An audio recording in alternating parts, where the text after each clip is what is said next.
are you doing? We're good. How are you? Yeah, not bad. Very good, Nice thank to you. see you. Yes. We're so excited. Your book is coming. I know. So Your book soon. is here. It's here, I guess, theoretically, if people are watching. It is here. It's there! I know, it's we don't terrifying. have a copy on hand, unfortunately, because we That's lent it to so many people. We were so excited about the proof, we gave it away to lots of people to read already. That's the sort of thing Sorry. we like to hear. Yeah. Yeah, We just thought people had to read it. We were like, read this book, you really enjoy it. And Yeah. then, so it has been passed around by a few folk. Congratulations. It's so exciting, but also, what a wonderful book. Thanks. It's huge. I mean, That's Yeah, its main unexpectedly characteristic. Like huge. unexpectedly massive. Like really did not anticipate it being so weighty a book. well, it covers so much as well. Yeah, it's 90 days, I think, in the end. Yeah, which was it our ended up whole being tour. 90 days. I think because when we first spoke to the editor that we worked with about writing a book, we were like, yeah. how long is a book? And she was like, probably maximum 90,000 words. And we were like, a target. We will aim for that. Which is maybe a mistake. She should have been just like anything from this to this. But we were like, this number, that's the sign that the book is complete. Yeah. So it did end up being like 90,000 words basically, because we were like, yes, this is a clear sign that it is like achieved. Book status is like, is done. It's a thing at that point. Yeah. Oh. I had a question about when you were writing the book. Like, did you write? Because obviously, when you're reading it, like it all feels very like you're there. Like it feels very like live. But were you writing while on the trip, or was it all done on reflection? So I kept a fairly not as methodical as I retrospectively would have liked journal of the trip. So I did like a day by day log with like rough reflections on like where we went, what we did, how we felt.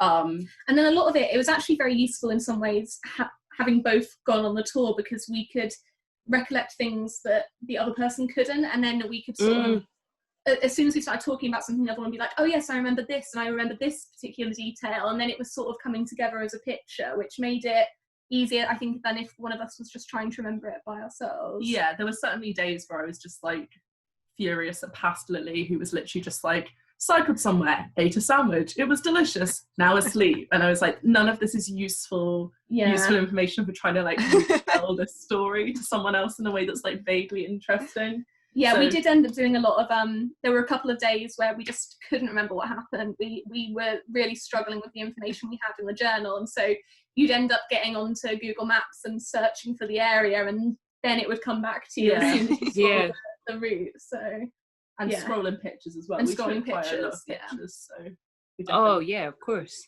That must bring it all back. Yeah. Do you think fondly of the tour? Yeah, I do. I feel like you only have that reaction though because we've written the book and because you're so anxious about the book. But maybe you can correct me if I'm wrong, obviously. No, yeah, I mean, obviously we enjoyed the tour because we went on another one, and it was a significant part of our lives. But I also think it's really weird having written it down, because it's like, it feels almost like it's cemented one version of the tour and made that sort of canon. And then there's all these other ways that I think that we relate the tour to our lives and think about it, or like that period of our lives or anything about it that changes every time we look back at it. But now there's this one version of it that we're like, this is the tour as it was. I don't know. I think that's like, I think it was like, it changed a lot about us, and it shifted a lot of it kind of made a lot of who we are now. It made a lot more. It made a lot more things possible for us. I think the ways in which we had to learn to be independent and to really push ourselves and push our limits really helped us afterwards, because I think we both felt a bit stuck in Cambridge at the time. So it was it was a huge step for me, I think, just because like I'd lived in Cambridge my whole life, like from the age of about 18, I'd just been in and out of hospital, and we'd sort of reached this kind of balance where we were living independently, but like down the road from my mum still, and with access to the same sort of support networks that we'd always had. And I was working at the same place that I'd worked, and we were just kind of like, are we ever going to be able to like do anything different than this? Is anything more like possible for us? And I think like certainly for me, I felt like I'd got to the point where I was almost like kind of self-restricting, because I was so worried about what could happen if things started to go wrong. Yeah. And I think like I was so vigilant about myself and what I was doing and keeping myself in the same routines and structures and stuff, and that was kind of holding us back from doing anything. Yeah. And so I think we just had to like take this huge step away from things and doing something completely different, just to see like what was possible, and for also I think for me to see that like things could be hard and things could go wrong and I could struggle, but it wasn't going to be like chaos and catastrophe as a result. Like I mean, it helped that we were together, and I think it's really interesting. When we went on the second tour last year, there were so many differences to how we reacted to stressful situations, and I think so much of that was to do with, you know, having done it before and having pushed through some of these things. Like we got into a lot more fights on the first tour because it was hard work. It was hard work at a lot of times, but it was, I think it really helped us in lots of different ways. So I was like, oh, cycling. Well, I like the humans that have written this. Let's see how much I care about cycling. But it's about so much more than that. And it was like some of the first times I've read exactly what you're talking about like seeing a queer couple going through something together, but also like dealing with mental illness or chronic illness or any of that. And it's like, it was so incredible to read because of that. I've never seen myself in that context before. And like you said, I often limit myself, I think, and it was that thing of like, no, I could do fucking anything if I want to, and I'll cry while doing it, but I can try. You know? Yeah, I think it's been really funny, like when people have been kind of giving us feedback about the book, like one of the things lots of people have been like is like, it's so honest, it's so raw, it's so real, and those like that kind of like feedback has been like really like, is it? Because it would be very odd to us not to talk about the things that we talked about in the book, because they're so important in understanding just like the way we live our lives and the decisions we made every day on the tour, and like what the experience of the tour was like for us. And then looking back on it, we're like, oh, we do talk about a lot of like quite personal stuff. Someone asked us the other day like who we were thinking about when we were writing, like what was our audience. And I think because we were writing and reading each other's pages, we were just kind of writing as if we were talking to each other, and didn't really have this idea of like maybe like family would read this book, or like friends, anyone at all, or anyone.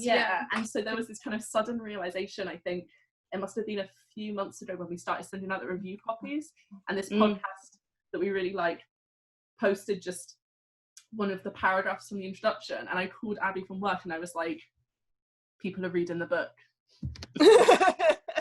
I did not see this coming. Like, what is happening? Like, they're meant to just look at it and it's this object, but they don't read the words inside it. This strange thing as well, it being in like first person memoir, where you realize people are sort of listening to your inner monologue, and that's not something it's not like you go around just talking your inner monologue. So it's incredibly it makes you feel incredibly vulnerable, doesn't it?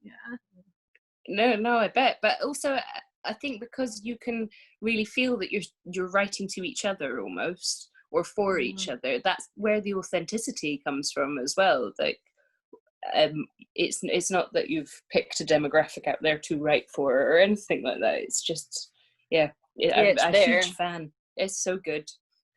What was it like to write that honestly? Like, was it, I guess you've just said that you were kind of writing to each other, but like, did that feel, I guess, cathartic to write, or was it like? I think we were trying to make sense of a lot of the things that we'd learned on the tour in some ways. We were, it was a process of trying to put down a lot of the sort of abstract thoughts, and also some of the conversations we'd had whilst we were cycling into a more like solid thing, I think. we were really lucky actually that our editor was just consistently like super supportive of like how we wanted to tell the story. And I think the only point that she asked us to rein it in was in the more graphic descriptions of Abby's IBS, where we were like, Pooh is nothing to be ashamed of. Like, people have bowel conditions, and we're going to write about shit in this river. And I wrote about it quite graphically. To and she was pretty great. You might want to just reel this back. Like, it was. I really do think that should be an extra book. I have not read enough about queer IBS. It could be like the counterpoint to Patti Smith's pissing in a river. It could be Abby's shitting by a river. Yeah. Well, if we end up writing another book about this tour, there were plenty more shitting incidents. So not enough shit stories. That's what I say. Always. I mean, it is one of those things that is just like, I think, consistently, and it's sort of emblematic of the sorts of things that are skirted over, I think, often in like memoirs or like travel stories, where you're just like, did no one get a period at any point in this story? Like, does no one need the loo at any time? Like, I think, to be fair, when we were writing it, we were kind of just bored of so many of the travel memoirs, not all of them by any extent, but so many of them that were just like, it was so great and I changed so much and it was so fantastic and like transformative and everything was brilliant and you should do this because it's easy and cheap. And we just want to be like, well, it's not that easy, it's definitely not that cheap, and it can be transformative, but maybe not in the ways that you expect it to be. You're not necessarily going to come out of it feeling great, amazing, and like you're a completely different person, and those changes might happen much later on, or they might not happen at all. And yeah, because I think like one of the things that comes, or that like we tried to communicate towards the end, is that like the tour really pushed our limits, and we're big kind of advocates for like pushing your limit and testing those sorts of things, but it also really taught us a lot about like identifying kind of fixed limits and respecting those, and maybe just being like limits are flexible and they change, but if something isn't something you can do right now, it's okay to articulate that, and that doesn't make it didn't make us any less cycle tourers just because we were like, actually this is our limit, we need this routine, we need this structure, we need some time and some space and some like care, because we're done now.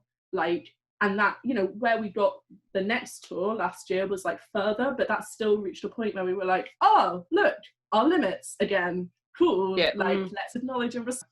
Yeah, because that whole pushing through rhetoric can actually be so harmful in a sense when it doesn't take into account. It's like, yeah, but not if, no, you still need some basic things that might be for just you and different to other people.